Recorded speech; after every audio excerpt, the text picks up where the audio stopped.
Hollandalılar sürekli saldırıp duruyor.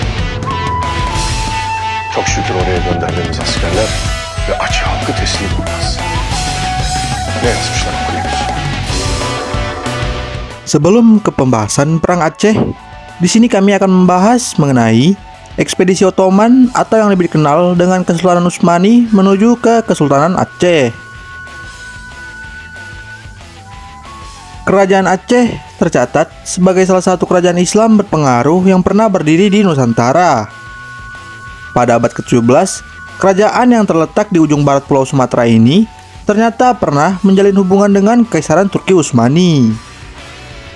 Hubungan diplomatik antara kerajaan Aceh dengan Kesultanan Turki Utsmani dimulai pada masa pemerintahan Sultan Alauddin Riyad Shah, yaitu Sultan Aceh ketiga yang berkuasa antara 1537 hingga 1568.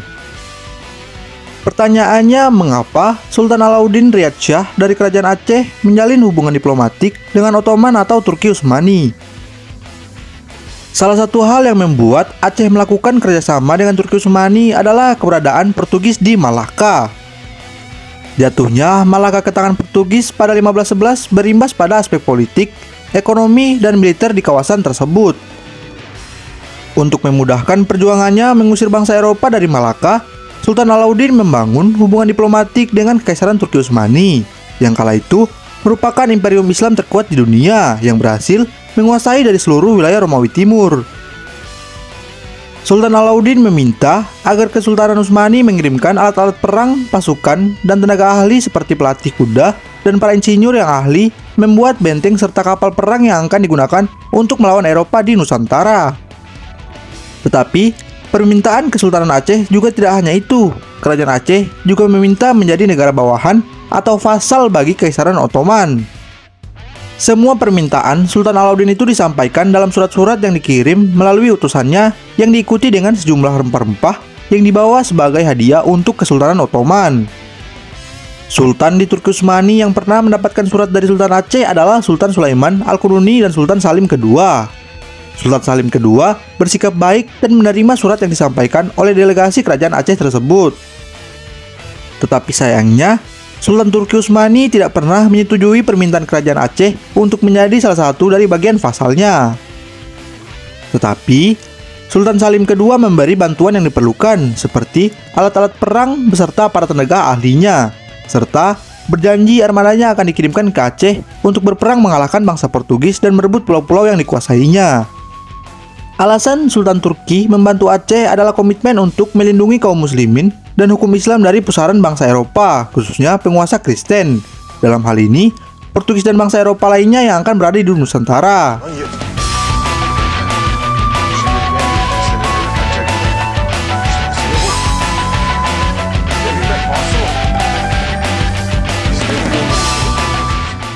Korespondensi nyata antara Kekaisaran Turki Ottoman dan Kerajaan Aceh terjadi sebanyak 2 kali, yakni pada masa Sultan Alauddin dan pada masa Sultan Iskandar Muda, atau sekitar awal abad ke-17. Sejalan dengan hubungan diplomatik Aceh Turki Utsmani yang intensif, beberapa anggota artileri Turki dikirim ke Aceh untuk berperang melawan Portugis di Malaka. Hubungan Turki Utsmani dengan Nusantara masih terjaga hingga masa Sultan Iskandar Muda, yaitu pada tahun 1606 hingga 1636, meski tidak seerat pada masa Sultan Alauddin.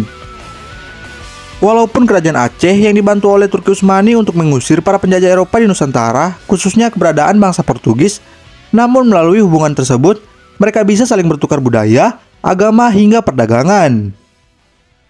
Şevketli, kudretli İslam halifesi Sultan Abdülhamit Han Hazretleri.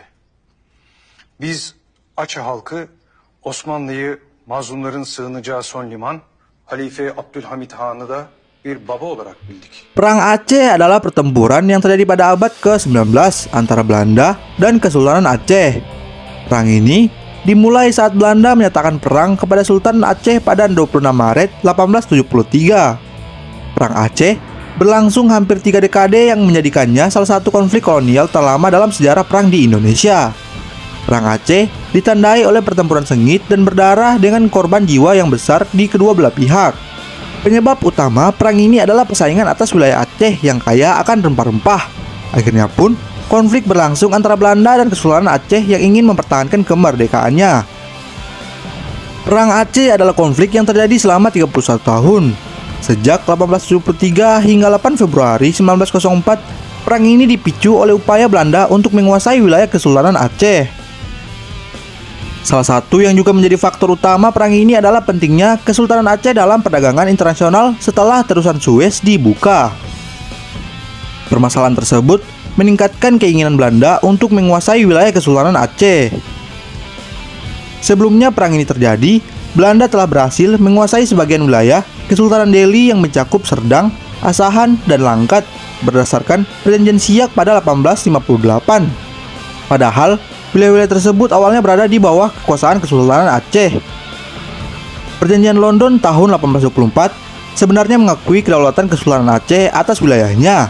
Namun, dengan munculnya Perjanjian Siak dan intervensi Belanda, Kesultanan Aceh merasa bahwa Belanda telah melanggar Perjanjian London.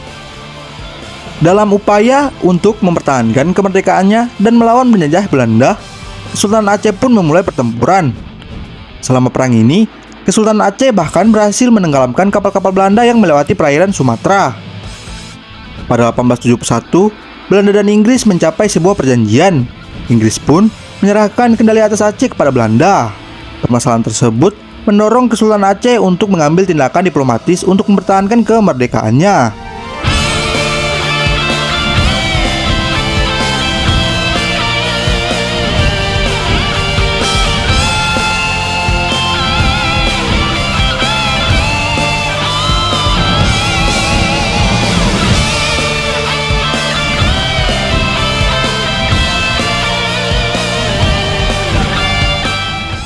Karena berlangsung lama, Perang Aceh dibagi dalam 4 periode dengan melibatkan berbagai strategi yang digunakan oleh kedua pihak.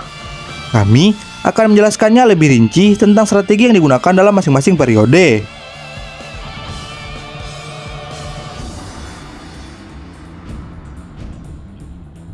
Pada periode awal Perang Aceh yang berlangsung sejak 1873 hingga 1874, Belanda menerapkan strategi perang semesta atau perang total. Saat itu, pasukan Belanda dipimpin oleh Kohler. Mereka berusaha untuk menguasai wilayah Aceh secara penuh dengan menggelar serangan militer besar-besaran dan pendudukan wilayah secara intensif.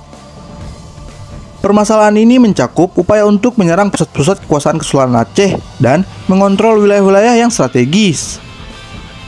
Sementara itu, masyarakat Aceh berperang dengan melibatkan Panglima Polim dan Sultan Mahmud Syah sebagai pemimpin perlawanan terhadap pasukan Belanda. Berkat strategi perang yang baik, pasukan Kohler yang berjumlah 3.000 tentara berhasil dihadapi dan dikalahkan oleh masyarakat Aceh. Kohler pun tewas pada 14 April 1873. Dari pertempuran awal tersebut, akhirnya juga meletus pertempuran di berbagai wilayah, termasuk upaya merebut kembali Masjid Raya Baitur Rahman dengan dukungan dari beberapa kelompok pasukan. Selain itu juga, pertempuran juga terjadi di PUK Aceh, Lambuhuk, Lampuuk, Peukan Beda, hingga Lambada dan Kureng Raya. Ribuan penduduk dari Teunom, Pidie, Peusangan, dan berbagai wilayah lainnya juga bergabung dalam perjuangan tersebut.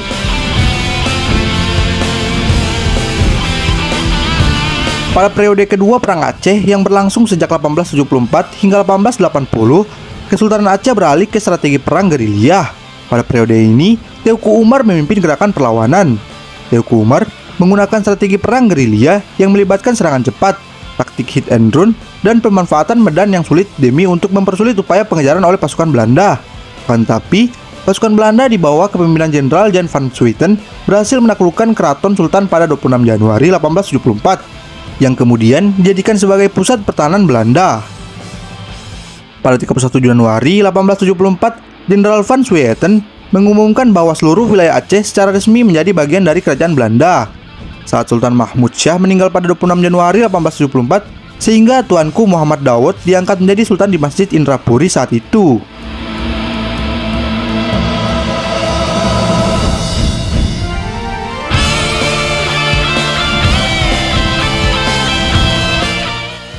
Selama Perang Aceh periode ketiga terjadi serangkaian peristiwa signifikan yang mencakup serangan besar-besaran oleh Belanda terhadap Aceh, penggunaan taktik militer keras, dan pertempuran sengit antara pasukan kolonial Belanda dan pemberontakan Aceh yang masih dipimpin oleh Teuku Umar. Kebakaran desa, penggunaan senjata api, serta isolasi ekonomi terhadap Aceh oleh Belanda yang menjadi ciri khas dari perang tersebut. Selama perang gerilya tersebut, pasukan Aceh dipimpin oleh Teuku Umar bersama dengan Panglima Polim dan Sultan. Pada 1899 terjadi serangan mendadak oleh Van der Deusen di Meulaboh yang mengakibatkan gugurnya Teuku Umar. Namun, Cut Nyak Dien, istri Teuku Umar, kemudian mengambil peran sebagai komandan perang gerilya. Perang ini berakhir dengan perjanjian Boven di Goel pada 1856 yang memberikan pengakuan terbatas terhadap kedaulatan Sultan Aceh.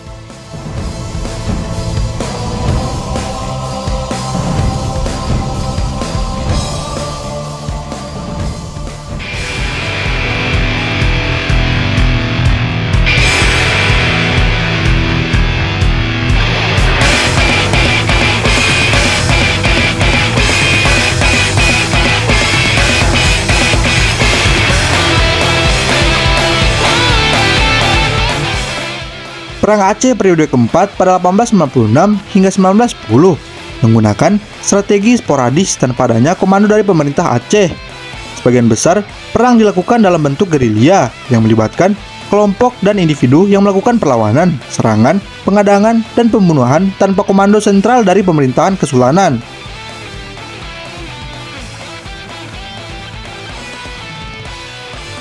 Demi mencapai kemenangan, dalam Perang Aceh, Belanda menerapkan strategi yang licik dengan mengirimkan Snoek Hurgonje ke pedalaman Aceh untuk mengungkap titik lemahnya pasukan Aceh. Hasilnya, Dr. Snoek Hurgonje menyerahkan kepada Gubernur Militer Belanda, Johannes Benedictus van Heus, agar mengesampingkan terlebih dahulu golongan Keumala atau Sultan yang berkedudukan di Keumala, serta terus menyerang dan fokus pada kaum ulama. Dia juga menyarankan untuk tidak melakukan negosiasi dengan pemimpin gerilya dan mendirikan pangkalan permanen di Aceh Raya. Selain itu, Snoek Hurgonje mengusulkan agar Belanda menunjukkan niat baik kepada rakyat Aceh dengan mendirikan langgar, masjid, memperbaiki infrastruktur seperti jalan dan irigasi, serta memberikan bantuan dalam pekerjaan sosial rakyat Aceh.